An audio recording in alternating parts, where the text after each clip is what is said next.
Buen día, estimado docente. Mi nombre es Jackson Lórzano Briceño y en esta oportunidad voy a exponer sobre el tema cinemática directa perteneciente al curso Cinemática y Dinámica de Robots. Para ello debemos saber sobre qué implica la dinámica de robots. Esta va a implicar calcular la ubicación y disposición del extremo final del robot.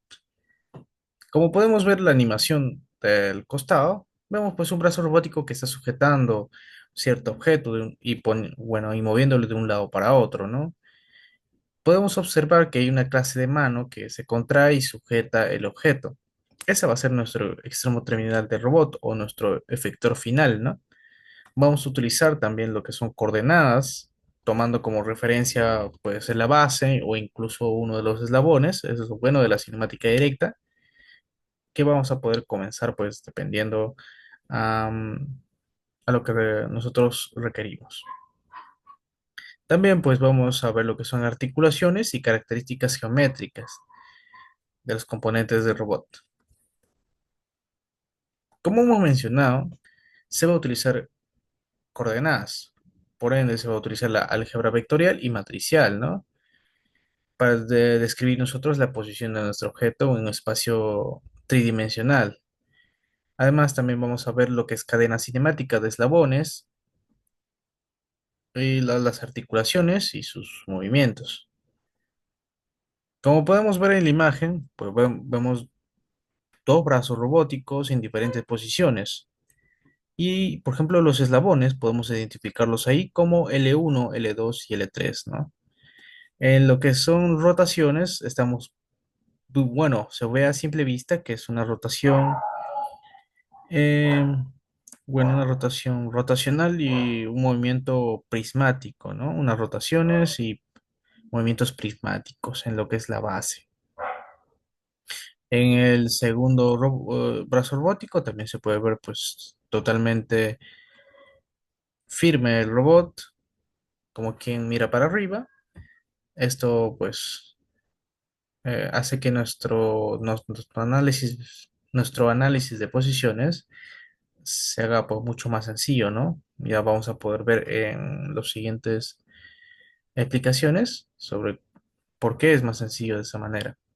También vamos a tocar sobre el tema de transformación homogénea, donde pues vamos a recordar un poco sobre las rotaciones, ¿no? La matriz de transformación homogénea hace referencia a eso, ¿no? Rotaciones y traslaciones de las coordenadas que vamos a ver. Ya. En la cinemática directa vamos a emplear el método de Navier-Hartenberg, que pues vamos a asignar sistema de coordenados a los eslabones, ¿no? A cada eslabón en la cadena articulada. Esto nos va a facilitar mucho los cálculos cinemáticos en toda la cadena. Pero antes de empezar con ese método, vamos a recordar las matrices de rotación, que estas van a ser pues de rotación en X, matriz de rotación en el eje Y y en el eje Z, ¿no? Que para entender de manera más intuitiva, pues es como si la altura, por así decirlo, entre comillas, como puedo, como puedo ver, pues, como pueden ver en mis manos, los pulgares serían, pues, el eje, ¿no? X, Y o Z, dependiendo. Y como que las palmas serían los otros dos ejes, pues, ¿no? Si es rotación en el eje X, significa, pues, que pues, los otros ejes, como Y o Z, pues, van a rotar, ¿no? Dependiendo del ángulo que tú le des. Al igual, pues va a suceder en Y y al igual en Z, ¿no? Creo que en Z es lo que más se ve. Un eje de coordenadas siempre empieza en Z como si fuera un tipo de altura y pues como si se hubiera tratado de una herramienta, como si se tratase de una herramienta, por ejemplo, esta de aquí, se va a girar, ¿no? Como si hubiera coordenadas de Y y X, por ejemplo. Un movimiento en Z, pues sería así, ¿no? Eso va a depender, pues, tus requerimientos del sistema también. Ahora sí, volvemos a lo que es de Navier-Hartenberg a la convención. Y esta convención se debe respetar su orden. Para ello vemos que se está comenzando con una rotación en Z, una traslación en X, una traslación en Z y una rotación en X. O sea, rotación, traslación, traslación y rotación. Se debe respetar, l- bueno, correspondiente, pues, ¿no? Si es rotación en Z, se empieza por rotación en Z, no se puede empezar por rotación en X. Se debe respetar ese orden. Y a veces en algunos sistemas no se cumple, bueno. Entonces vamos incluso a superponer convenciones, ¿no? Por así decirlo. También podemos ver esta convención de Navier-Hartenberg de forma matricial, obviamente. Vemos que, pues, en la primera matriz vemos una rotación en Z, ¿no? Y luego hay una rotación, hay una matriz en el medio, que serían las traslaciones, y podemos observar que no lo está dividiendo, pues, ¿no? Traslación en X y traslación en Z, él lo está uniendo en uno solo. Esto es completamente válido, ya que para nosotros ponerlo de manera matricial, lo que son traslaciones, va a ser pues una matriz identidad, ¿no? Y en la parte de los costados, del lado derecho, podemos ver pues, ¿no? A, 0 y D, que A es correspondiente a X, 0 a Y y a D a Z. Si se multiplica por individual, pues te va a salir pues esta misma matriz, ¿no? Una matriz de identidad de A y D.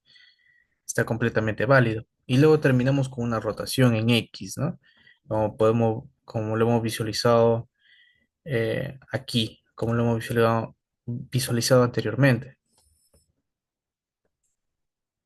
También vamos a ver lo que son movimientos básicos de un robot.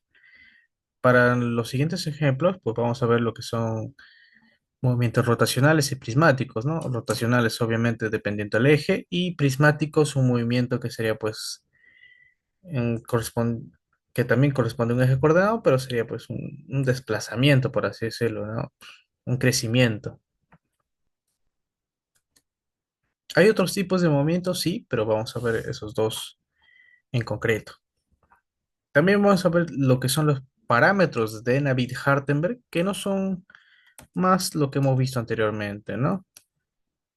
Rotación, traslación, etcétera.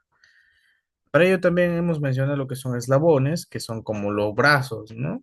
Del robot, y se va a dividir, pues, dependiendo de cuántos eslabones tenga ese robot, del L1 hasta el LN, como se puede mostrar en la tabla. Podemos, pues, ver parámetros como alfa, A, D y la variable, ¿no? Alfa, pues, sería una rotación en X, A es un desplazamiento en X, UD es un desplazamiento en Z y la variable va a depender de qué tipo de rotación o movimiento haga, ¿no? Si hace alguna rotación, obviamente va a ser pues como se puede ver, un teta, o si hay un movimiento pues prismático, como hemos visto, hay un desplazamiento, ¿no? Ya no sería pues un ángulo. También podemos ver como ejemplo un brazo robótico 3R, donde obviamente pues va a tener tres eslabones, ¿no?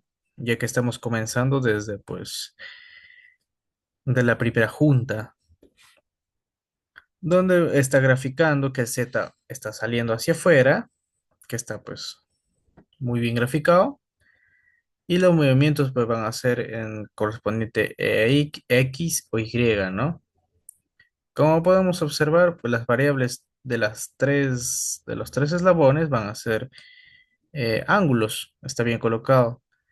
Además, si nosotros miramos el eje coordenado que va hacia arriba, podemos ver que es el eje coordenado X, ¿no? Entonces, solo va a tener traslación en X, ya que todas las coordenadas se mantienen. O sea, la coordenada que está, bueno, por así decirlo de esta manera, va a seguir subiendo nada más, ¿no? Al menos en esta forma que podemos observar. Y con la variable podemos, pues, esa variable podemos poner valores nosotros para que ese robot obviamente ya pues tenga otro movimiento, ¿no? O tenga otra forma final, como una L, o dependiendo del sistema que sea requerido. Aquí podemos ver un ejemplo de todo lo explicado. Se está viendo los eslabones y un efector final, ¿no? Es importante rescatar que el efector final, el eje coordenado, el eje Z, siempre pues debe salir, por así decirlo, ¿no?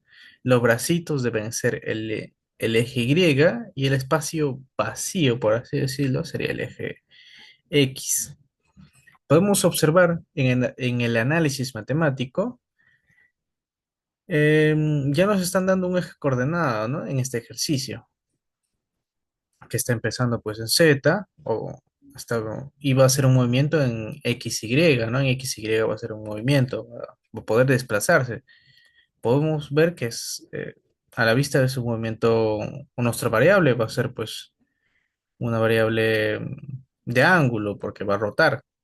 En nuestro segundo eslabón también hay una rotación. En nuestro tercero también hay una rotación. Y por último, en nuestro cuarto eslabón va a haber una rotación. Ya. Lo que es correspondiente a la convención de Denavit-Hartenberg, recordemos que empieza por una rotación en Z. Pero si nosotros podemos ver en nuestro ejercicio, vemos que no hay rotación, ni en el primer eslabón. No hay una rotación, solo sigue un desplazamiento, ¿no? ¿Y dónde es ese desplazamiento? En X nada más. Entonces en el A, como hemos visto en la tabla anterior, podemos utilizarlo, ¿no? Comenzamos con una traslación, se mantiene.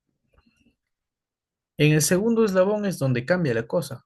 Podemos ver en nuestro eje coordenado que el eje coordenado es como, se ha volteado prácticamente. Entonces, ¿qué vamos a tener? ¿Una rotación tal vez en Z? No, no vamos a tener una rotación en Z. Una rotación, una traslación. Si tuvimos una traslación en X, traslación en Z no lo hay todavía. Y tenemos una rotación en X, ¿no? Está completamente de cabeza ese eje coordenado.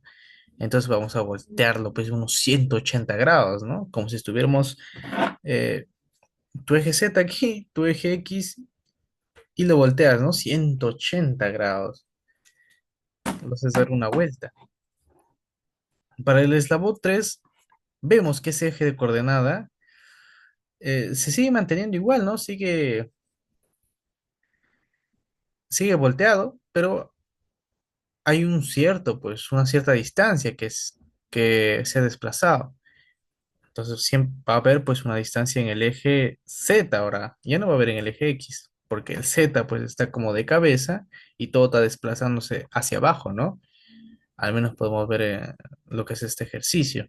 Entonces se desplaza en lo que es la coordenada y llegamos al efector final, ¿no? Lo bueno de aquí es que el efector final nos favorece porque termina con la Z hacia abajo, ¿no? Y el Y podemos acomodarlo. El Y recordemos que es como nuestro manito, ¿no? Como los deditos. Entonces, de esa forma podemos definir, ¿no? Ya más detallado en el lado izquierdo, pues se puede ver los movimientos que realiza ese de eslabón a eslabón, ¿no? Las coordenadas, cómo se comportan, hasta llegar pues a, a nuestro efector final, como muestra ahí que la Y es la apertura, ¿no? De de ese manito, de ese efector final. Con la ayuda del software MATLAB podemos pues simular eso, ¿no? Y podemos comprobar si de verdad hemos realizado bien todo ese análisis matemático. Tal vez nos hemos confundido, quién sabe. Para ello, pues, se muestra en la imagen, ¿no? El, el código necesario para poder simular el ejercicio visto.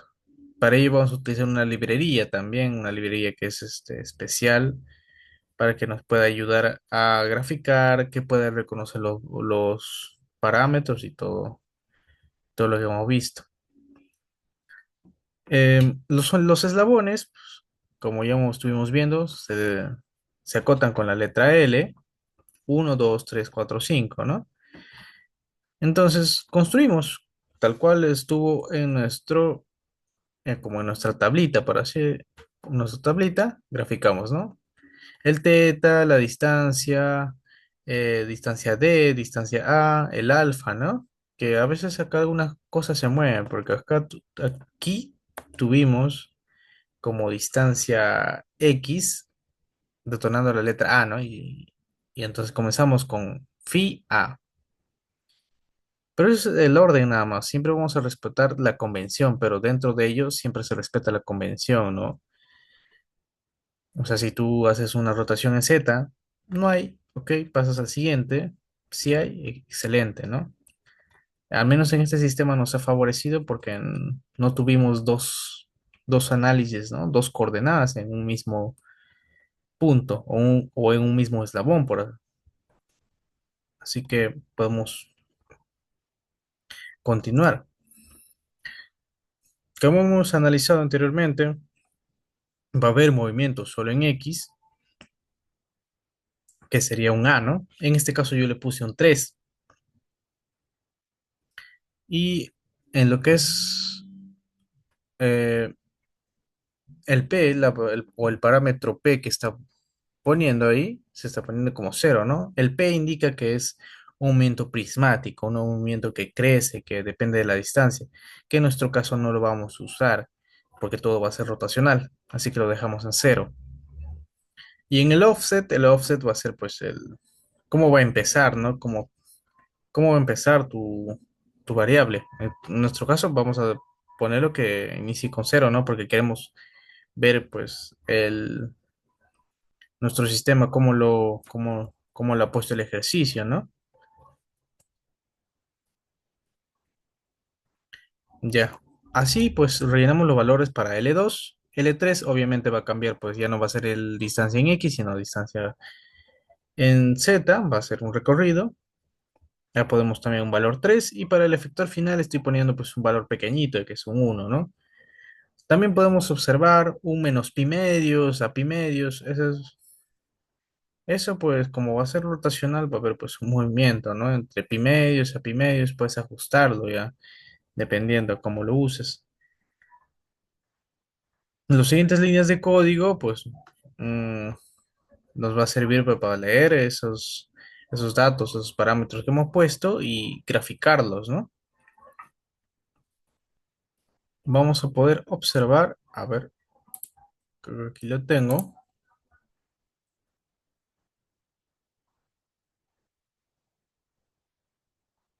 Hay una librería para lo que es, para poder simular ese tipo de ejercicios. Robotic Toolbox es el que se instala, ¿no? Para ello estoy usando lo que es MATLAB Online. Me facilita bastante y se puede también instalar pues esa librería.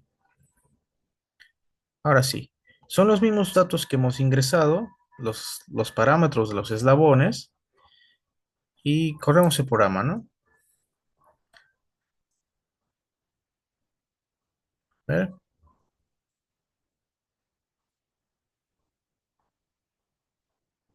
esperemos un momentito mientras que va procesando y vamos a abrirlo. Ya, ahí está. Ahí podemos observar nuestro análisis matemático, ¿no? De ese bracito. Aquí están nuestras variables, uno 2 3 4 de los eslabones, donde son todos rotacionales y podemos, pues, girarlo, ¿no? Por ejemplo, la variable uno, la variable 2, la 3 y por último la 4, ¿no? Que sería del efector final. Con esto con este software se puede comprobar que nuestro análisis matemático fue, pues, fue el adecuado, ¿no? Eso sería todo correspondiente a cinemática directa, un ejemplo aplicado y espero haya quedado bien claro y muchas gracias por su atención.